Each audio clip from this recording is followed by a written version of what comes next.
تو میں حج تمتع کے اعتبار سے آپ کو ذرا بتا دیتا ہوں، کیونکہ زیادہ تر حج تمتع کرتے ہیں۔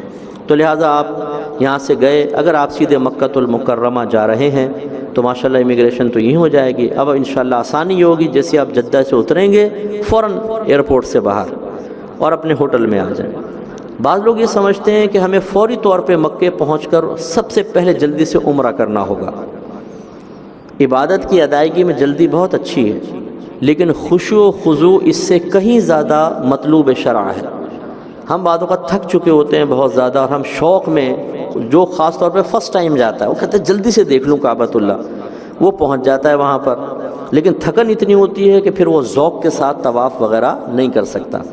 اس لیے اچھا طریقہ جو مناسب ہے وہ یہ ہے کہ آپ ہوٹل پہنچیں، آرام سے پہلے اپنے غسل کریں اچھی طریقے سے، اگر کھانا کھانا ہے کھانا کھا لیں، نیند پوری کرنی ہے نیند پوری کر لیں، اس کے بعد بالکل فریش ہو کر تازہ وضو کیا آپ نے، اب آپ جائیے اور طواف کریں۔ یہ ہوگا بڑا ذوق والا طواف۔ اور یہ تو یہ آپ ہوٹل گئے، آرام کیا، اب آپ پہنچیں حرم کی طرف۔ باب السلام سے فرسٹ ٹائم داخل ہونا یہ افضل ہوتا ہے۔ جب بھی آپ مسجد حرام میں داخل ہوں، باب السلام معلوم کر لیجئے گا، اس سے داخل ہوں، چونکہ جب آپ اندر جائیں گے تو مسجد میں داخل ہو رہے ہیں، سیدھا پیر رکھیں، مسجد کے داخلے کی دعا کریں۔ اور یہ یاد رکھیں، بعض حاجی ایسے ہوتے ہیں کہ جب مکہ پہنچتے ہیں تو وہ اسے اپنا کمال سمجھنا شروع کر دیتے ہیں کہ یقیناً ہم با کمال ہیں، تبھی تو اللہ نے ہمیں یہاں بھجوایا ہے یا بلایا ہے، تو دوسرے لوگوں سے ہم شاید افضل ہیں۔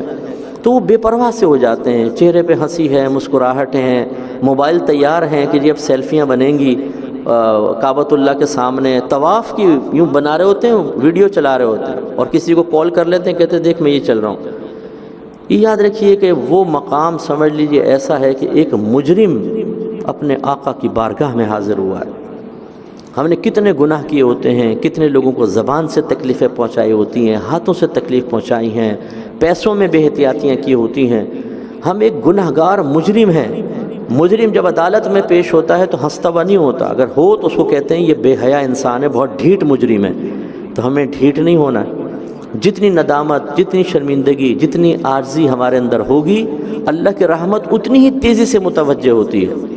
تو چہرے پر ندامت کے آثار، اگر رو سکے تو رو پڑیں، آنسو نکل آئیں کہ میں ایسے رب کی بارگاہ میں آ گیا ہوں کہ میں تو اس قابل ہی نہیں تھا کہ میں یہاں تک پہنچ پاتا، اللہ نے اپنے فضل، اپنے کرم سے مجھے بلایا ہے اور میرے لیے گناہوں کے ختم کرنے کا اہتمام فرمایا ہے۔